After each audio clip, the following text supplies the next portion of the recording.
right, let's start up this stream again. Metal Gear. It can't be.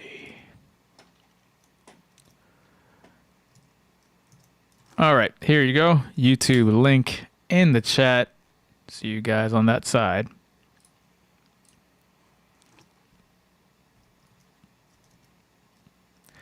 Test, test, test. 1, 2. Alan fucking jumping on that shit. He's like adamant that he has to be number one, and hey, I respect it, man. Whatever it takes, I guess. Hey, test. Yeah. Whatever it takes. All right. Flow Joe. Here we go. So, I got a brand new session up, and I have, well, actually, let me actually start right from the top. So I'm going to delete this. So a brand new session. I'm going to create a new track called a Midi track. Now, I've already talked about what Midi is, and I'll give you guys time to go in and look at those notes. But for now, remember that Midi is digital information that allows you to trigger certain events. And within that Midi information, there's all kinds of data that you can transfer, right? But it's specifically digital information. So if I go ahead and create a Midi track and I hit the record enable button, it will actually pick up my Midi keyboard that's right here. Now I just put this on just set this up really quick so it looks a little kind of half-assed, but just know that it still works. Hold on, what's going on? Here we go. So yeah, here you go. You can see that I got my Midi keyboard set up down here. So as soon as I hit a key, you can see that the Midi track picks up some type of signal, right? So it's detecting Midi information. So that's pretty dope. But because I haven't told it what to do with that Midi information, you don't hear any kind of sound, right? And that's an issue. Now somebody, I think it was Alan, actually said that Midi can also be used for automation. I fucking love that answer because that is a huge part of what I do on a daily basis. Because in mixing, there's this thing called automation that allows you to control the fader, or any fader across time, right? Hey, Sadie, we're on YouTube. Link is in the chat.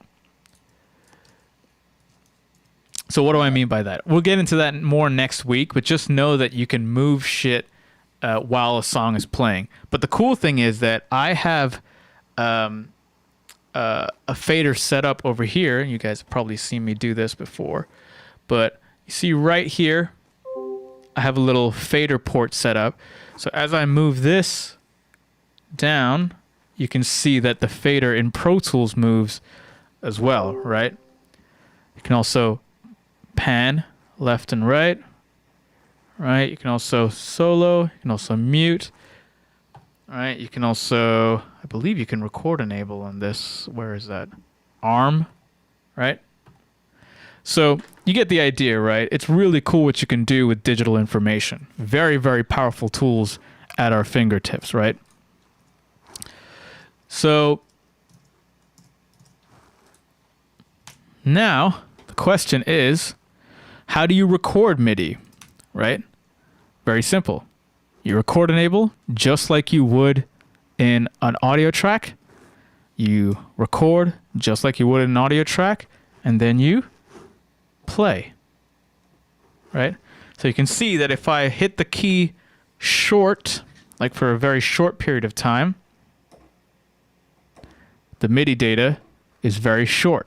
But if I press and hold a key or keys, it actually detects how long I'm holding it and creates a Midi note based on that, right? So you get the idea. Now look, this is just the digital information that's being recorded, but we're, like I said, we're not hearing anything, and that's a problem. So you can see that the input to this Midi track is all, and that just means it's listening to all channels for any kind of MIDI information. And the output is set to, should be nothing, but you can set it to whatever you want, right? You have all these different channels. So that means you can send MIDI information into this track as well as out of this track towards something, whether it's a sound library, whether it's a light, you know, like one of those lights that we talked about, or whatever, right? But we want to use it primarily for a sound library. Now, there's a much easier way to do this. So I'm going to delete this track right here, and I'm going to create a new stereo track, but instead of MIDI, I'm going to create a stereo instrument track. All right? Very important. Stereo instrument track, and I'm going to create it in ticks. Remember, we talked about how MIDI data is usually exclusively done in ticks. All right? So I'm going to go ahead and create that. This is what's called an instrument track. Now, it looks very similar to an audio track, right? If you look at it, a lot of things look very similar. Fader, solo, record enable, pan, inputs, outputs. Looks very similar, but at the top, you have this instrument, right? This is listening to the input channels coming in, specifically the MIDI channels coming in, right? Now, what happens is if you put an insert on this instrument track, specifically an instrument insert, you can use MIDI to trigger sounds. So check this out.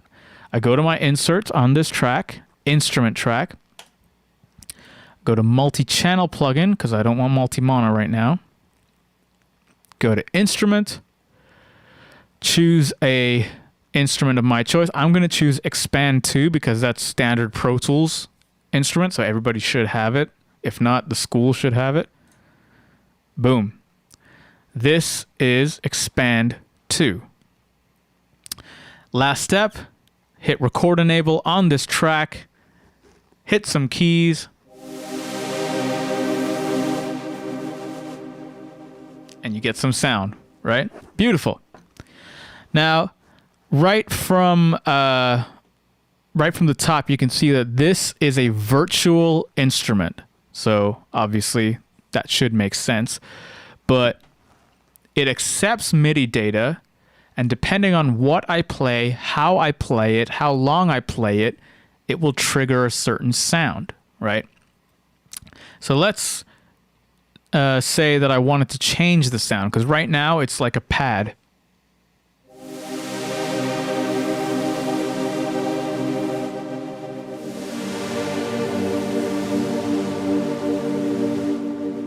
Right, what if I wanted to change it?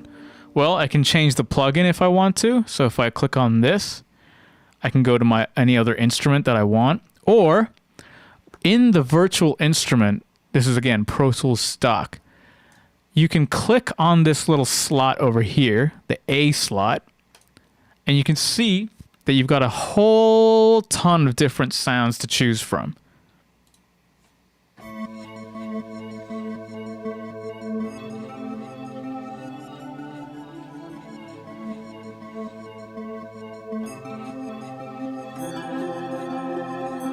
Right? I'm just playing random shit, but you get the idea. Let's go with something basic, like piano. Right? So this is your standard grand piano. Pretty standard. Now listen, as I change how hard I hit the key,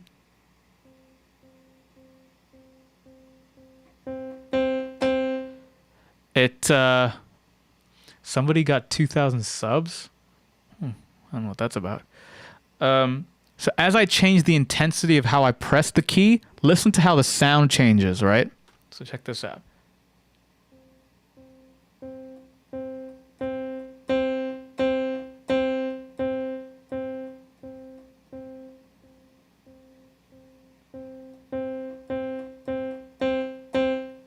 Right?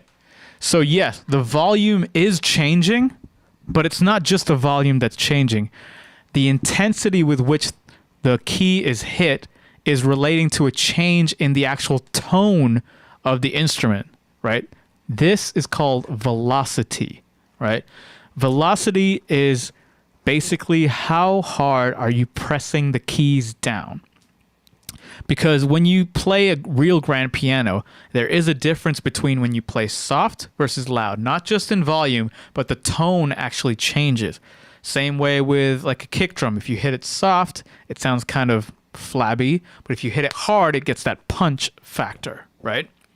So MIDI actually carries not only note information, not only duration information, but also velocity information. So that's really useful because now you can actually add dynamics and range and feel to your actual instrument. It's pretty dope, right? What else? Let's see what else we can do. Yeah, I knew it. Biggs Bando. Not sure who that is, but that's awesome. So, oh, you said velocity. Very cool. Very cool. Good job, dude. Let's see what orchestra hits sound like.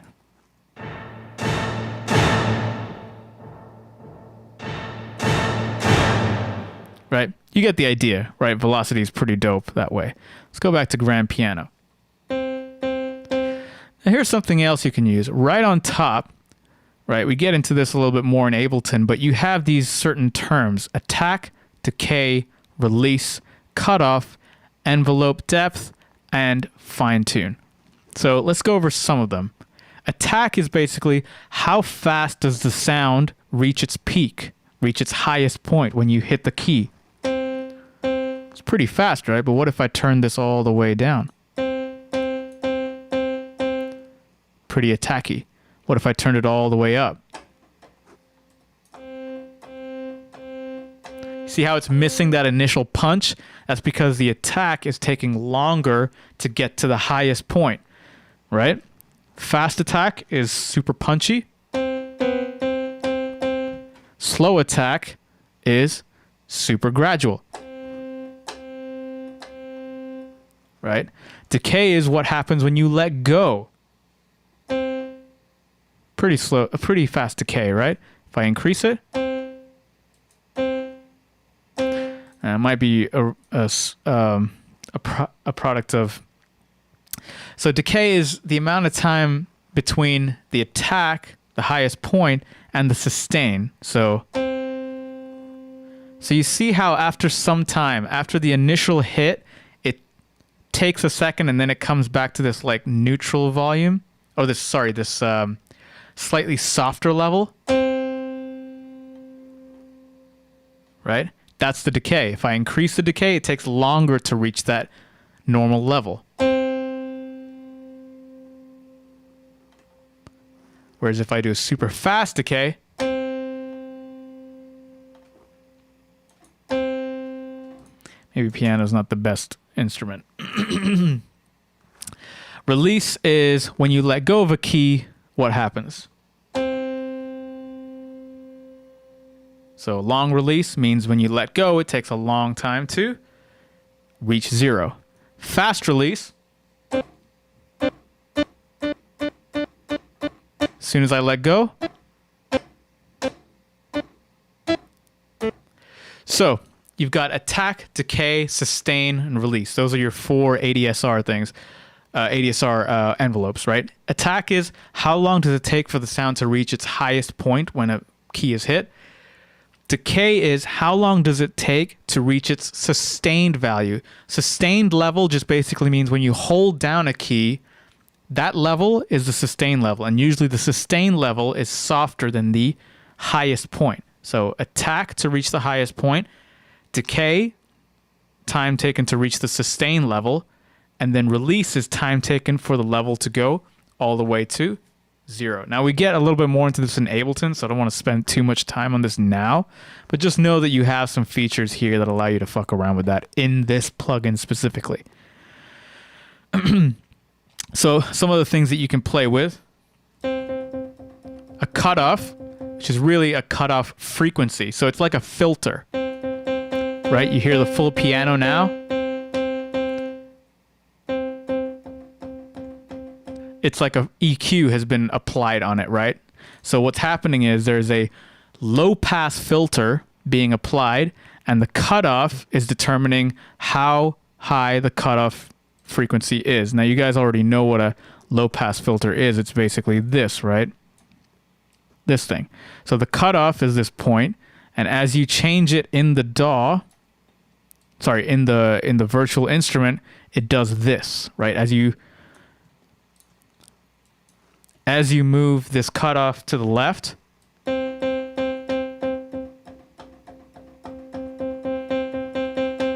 it does the same thing as if you do this.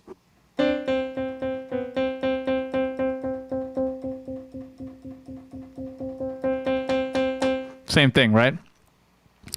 So anyway, let's not go into too much of that stuff because that's more synth stuff. I'll do that later. Let's see some other things that you can play with within the virtual instrument. You have level, pan, and you even have an inbuilt send effects. So at the bottom, I'm sorry, right next to pan, you see FX1 and FX2, and you see send levels, remember sending a copy, to FX1, which is down here, and FX2, which is down here. So you can have a hall reverb, turn this on, turn up the send.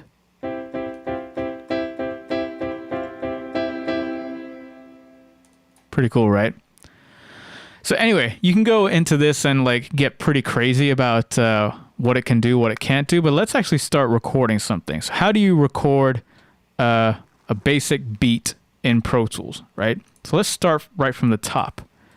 The first thing I would do is I would create a click track. Why? Because the thing that a lot of new beat makers and producers and people just writing music get wrong is that you need something as a point of reference, right? You need some sort of speed as a point of reference. That way, if you play according to that, if you play multiple instruments according to that, they'll all sync up. If you just do it free form, it's not going to sync up unless you're an amazing musician already. And two, you can't take advantage of the grid with quantizing and all that stuff that we talked about with Elastic Audio, which will make more sense when we get into MIDI here. So I'm going to create a stereo instrument track, right? I'm going to put that same plugin on, multi-channel plugin, expand to, going to record enable, right? Let's see. I click next.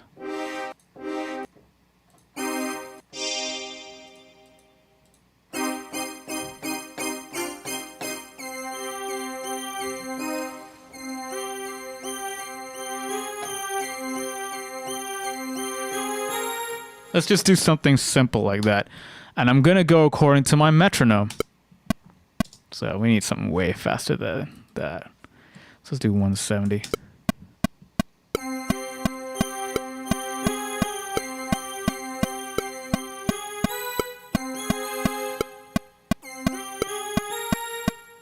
Whatever.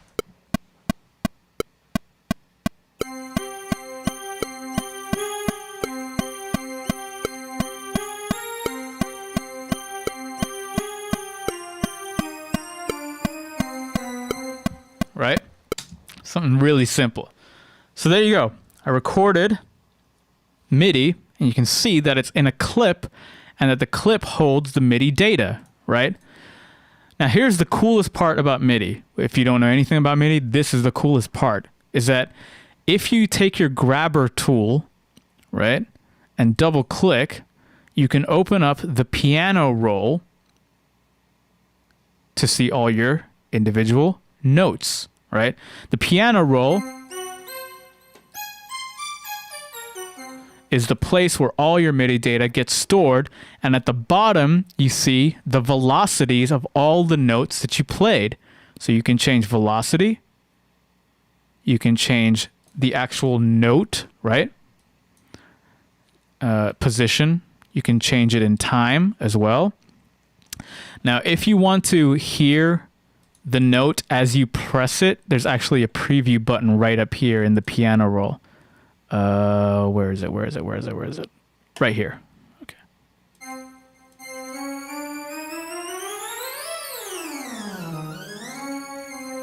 right? And you can change velocity.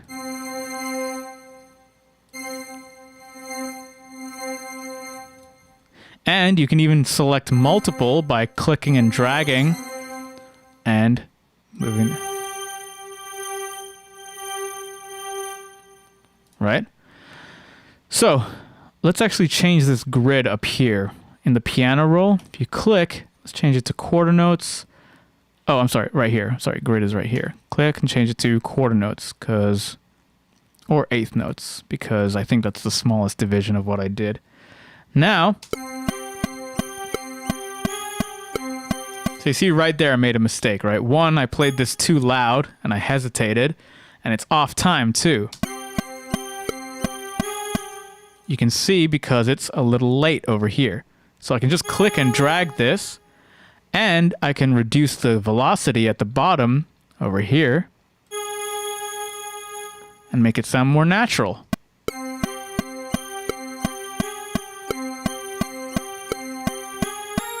Right?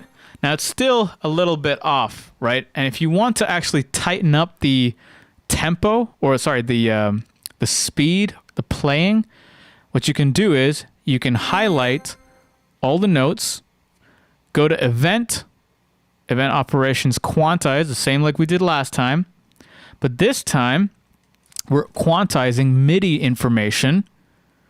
You choose your division, hit apply, 1, 2, 3. You see how they all shifted? I'll do one more time. I'll zoom in. So 1, 2, 3. So now the starts of the notes, because note on is selected, are all on the grid. What you can do is you can even do note on, note off, so that when you apply, both the start and the ends are exactly on the grid.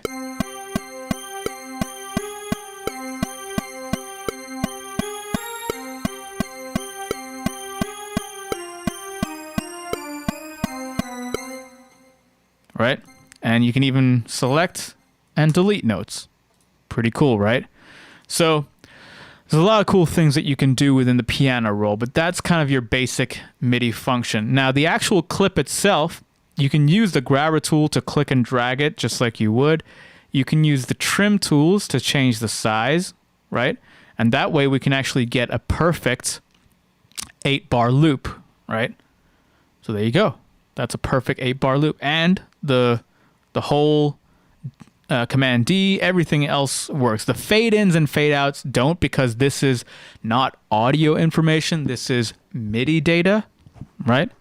But there you go. That's a basic application of MIDI. So let's do that again. Let's create a new instrument track. Stereo, because I want to have it kind of spaced out sonically. Click. Let's see. Instrument. Let's use the same one for now, right? And now, record enable. See what happens when we play.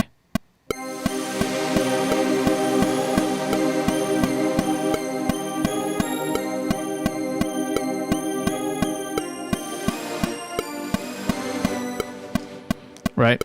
So we could record that. I just turned the level down because it was too loud. Let's just record it. What would it be?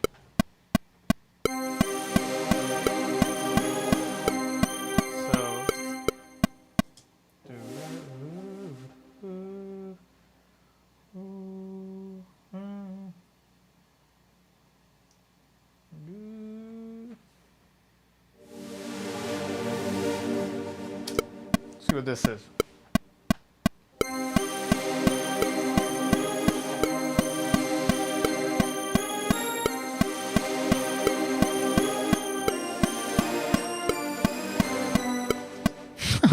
Sounds fucking weird. I actually want to change that. Let's go back to the initial one and re-record this. Let's get something a little bit more creative.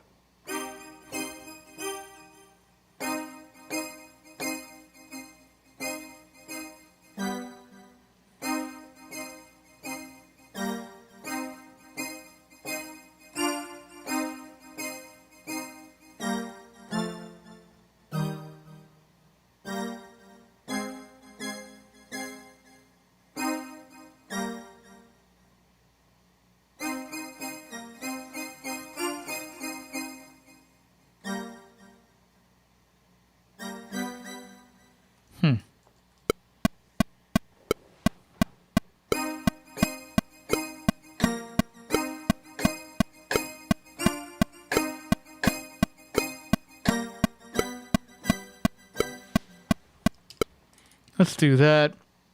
Option 0 to quantize. Eighth notes because I had the see, because I had the note off, it actually elongated the notes.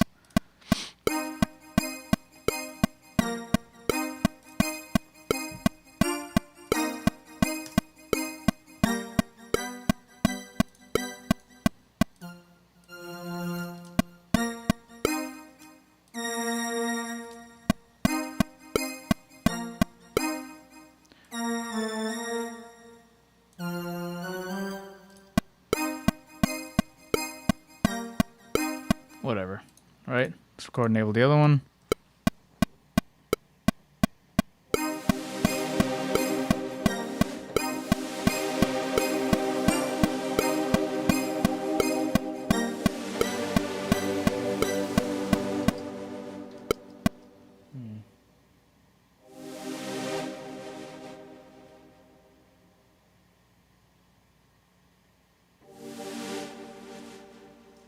So, I can just record another one.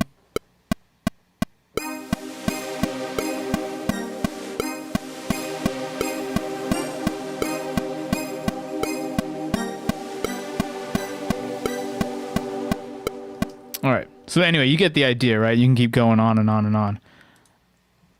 The other cool thing with MIDI is that suppose I wanted to add like a layer, right? So like a harmony layer. Well, there's a couple of cool things you can do. For one, if you open up that same expand key and you choose some sort of like percussive sound, or rather not percussive, but like a lead instrument, like if we go to synth, synth, hard leads, let's do that. You can actually combine multiple instrument layers using these different slots.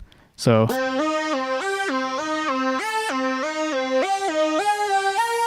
like the portamento on that, it's pretty dope. Let's see, hard lead, let's combine this with maybe a action pad.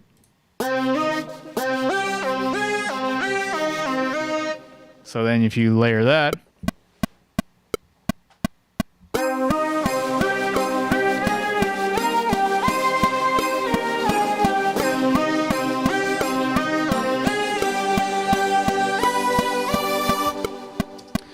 right? And then what's even cooler, again, I'm just kind of fucking around, so forgive me if this sounds fucking horrible. Actually, I don't fucking care. You can actually add, suppose you're like, okay, I love this sound, whatever, but I want to layer another sound, but I can't find it anywhere in this list, right? What you can do is you can find another instrument, let's say this one, it's a different synthesizer, right? And you can just copy and paste this MIDI track. So if you hold Option and then use the grabber tool to click and drag it down, the same melody, exact same everything will get copied, but instead of triggering the expand, it will trigger this guy.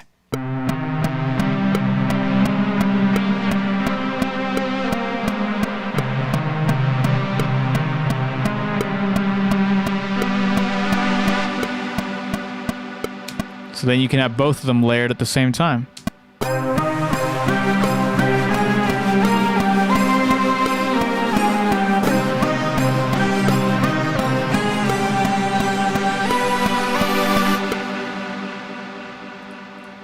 Right? You can duplicate it. Oh, wait. If you're going to duplicate, make sure you trim off the ends properly or else it's not going to work. Right? And then you can start adding your other instruments, like, well, you guys know the deal. Bum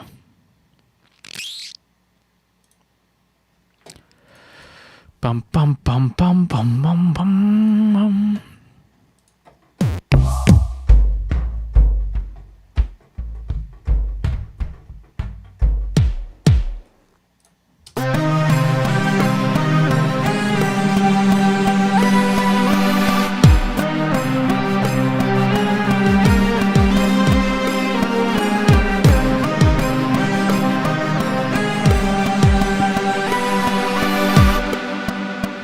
right? And you can go on and on and on, however you want to do it. And again, whenever you open up these MIDI tracks, you can alter them exactly the way you want them. You can option 0 to quantize.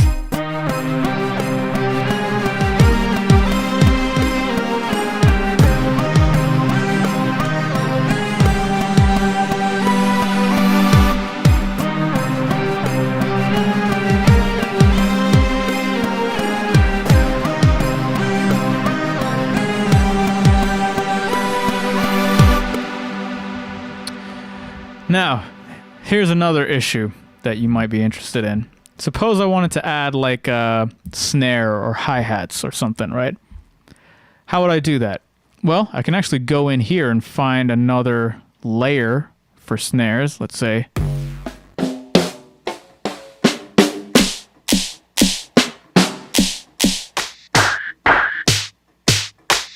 so.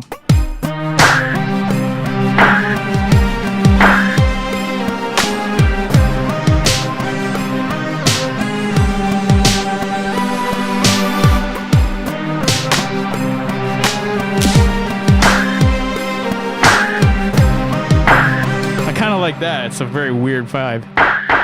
It's very, very strange, right? I like that.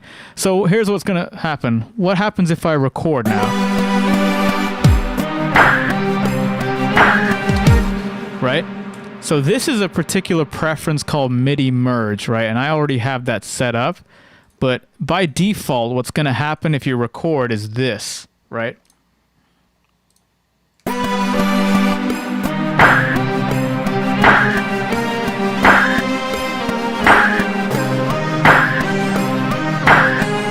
Right? It's going to record over the actual kick drum. But what you can do is, if you go to this top right corner over here and go to MIDI controls, there's a little option right over here. It's like an arrow going into another arrow called Midi Merge. And now whenever you record, it will overdub your MIDI with whatever you play.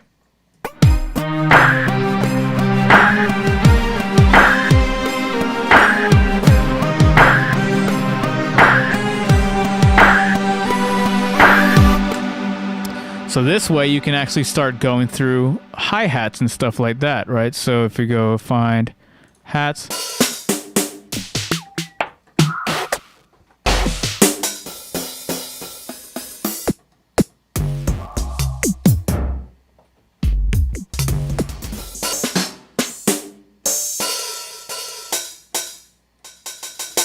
Fine, let's just go with that.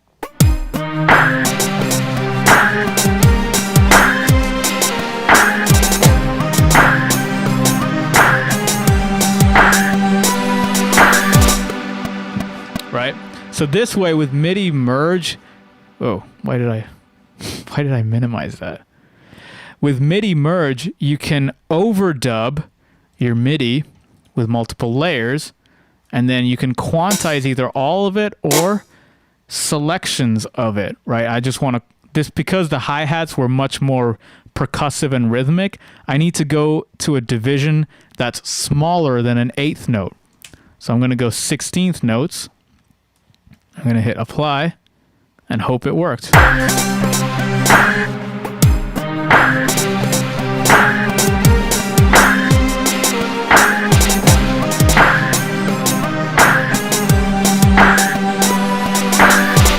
that didn't sound right at all, which means that it's probably 32nd notes.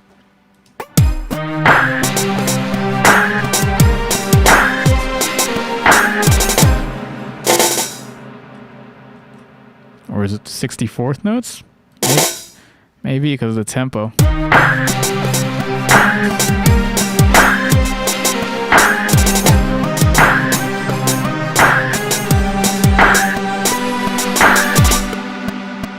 Anyway, you get the idea. I think it's supposed to be 32nd notes, but you get the idea.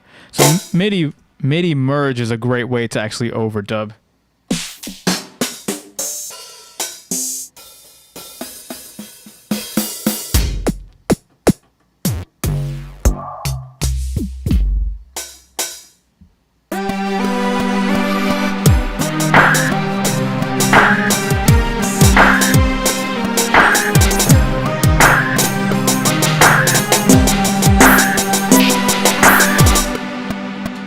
You get the idea. So that's Midi Merge for you. Now you can also go in and do a bunch of different operations with MIDI. So for example, if you're back with the regular melodic instrument,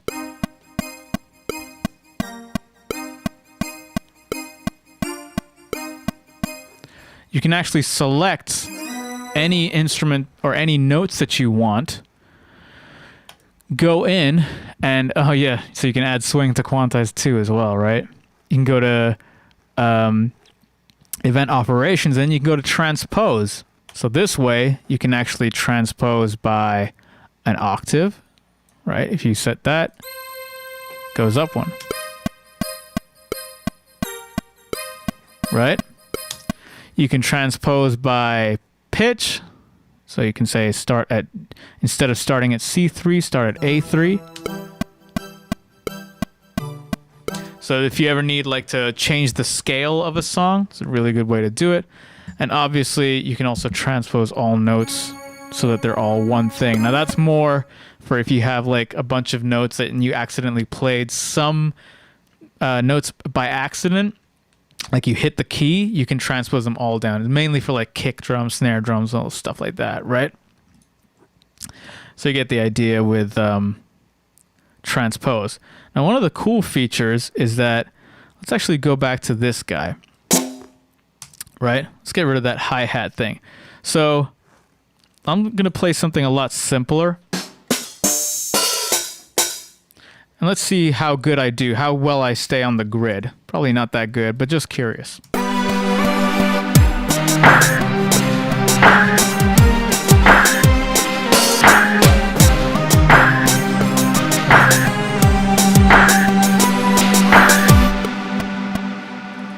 Right? You can see that I'm pretty off the grid in a bunch of places, right? Even if I had slowed down the grid, I'm sorry, if I increase the divisions, you can see that I'm off. And yeah, it's 30-second notes.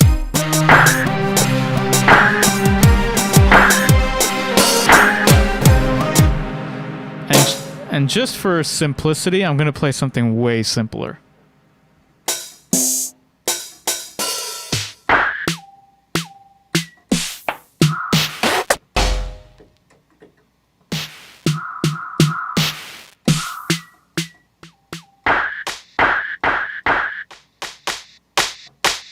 Oh, I like that.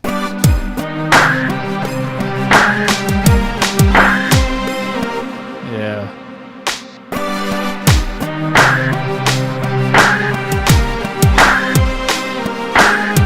So I'm just playing regular 4/4, right? You can see that I'm off the grid a bunch of times, but actually this is going to make more sense if I do this correctly. So let me do it correctly. I'm going to just play kick drums, basic kick drums, right? Where is it?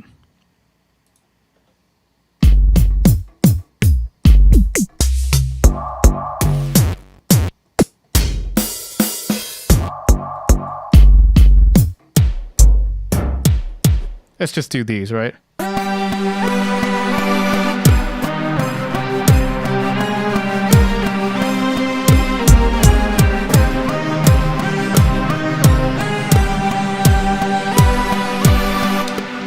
So let's see how well I did. Pretty off, right? You can see that I'm off the grid almost every time, right? So, and I was like barely trying, but I was still off the grid, right? I'm sorry. I was relatively trying, but I was off the grid, right? Now here's a cool little feature. If you go to event and event operations, there's this little thing called input quantize. All right, this is amazing. If you go here and enable input quantize, Pro Tools will analyze your playing and quantize while it's recording. So check this out.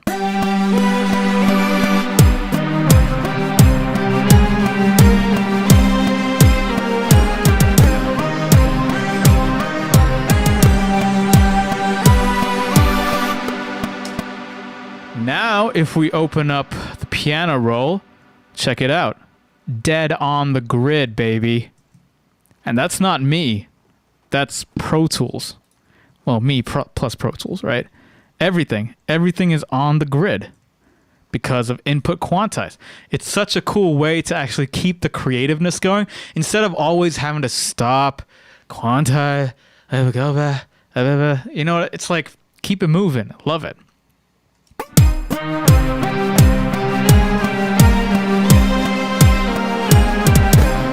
Now it's not gonna get it accurately, but close enough, right? And the way you need to set up your input quantize, again, go to event operations, input quantize. Now you see how I've set this to 16th notes? I should have set it to 8th notes, right? Because I'm playing 8th notes. Or actually, I should have just set it to quarter notes. Then it would have just been way more accurate. But I did play some 8th notes in there, so that's why.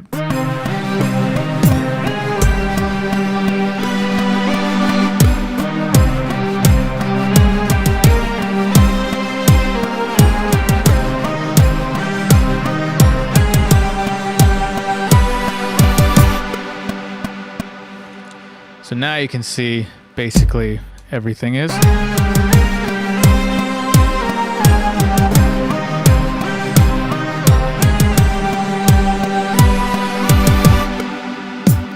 So what it does is it's while you're recording, it's detecting how far you are off the grid, and as soon as it creates the clip, it snaps everything into quantize mode. So it's pretty awesome. Very, very useful function in my opinion. It input quantize. Right? And there's a bunch of different ones from here. There's something called step input, and this is very useful if you don't know how to do anything like musical or anything. And this is more for people who are not into music, so I'm not going to spend too much time on it. But like, for example, let's just go back to our basic piano sound, right?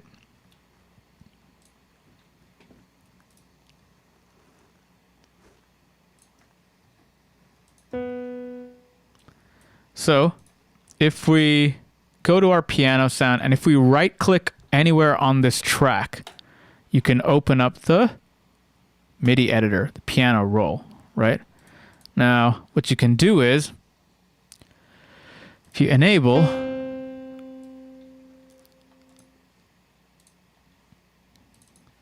you can actually start recording. So here we go, enable.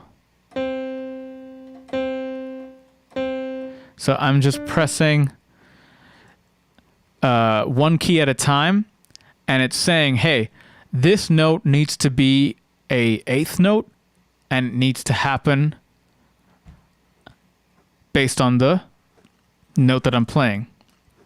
So it's not actually recording in real time, right? It's actually allowing me to input data. So this is really useful if you can't play shit really fast, like if you do like, you know, 64th or 32nd notes or something, you can do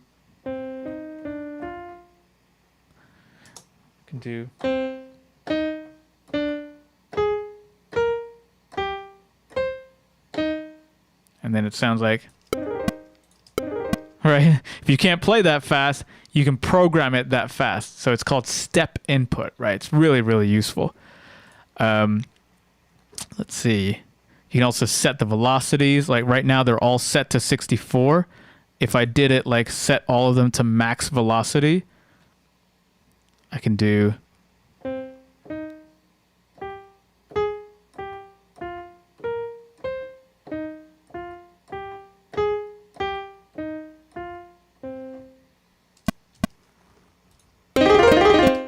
Right? Some crazy shit like that. Or if you wanted something more sensible, you'd do 16th notes. Or is it 16th? Yes.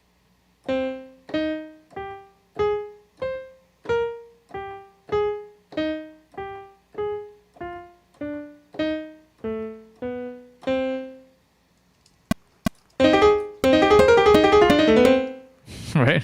So I don't have to play that by myself. The set step input will take care of it for me. It's pretty dope tool. But there you go. That's MIDI. It's pretty easy to understand in terms of getting going. So yeah, let's.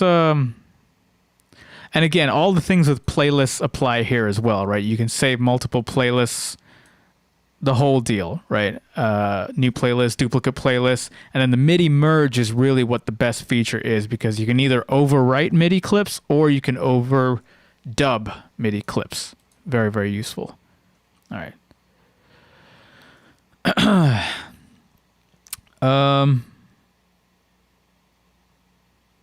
Cool. Let's take it back to Zoom.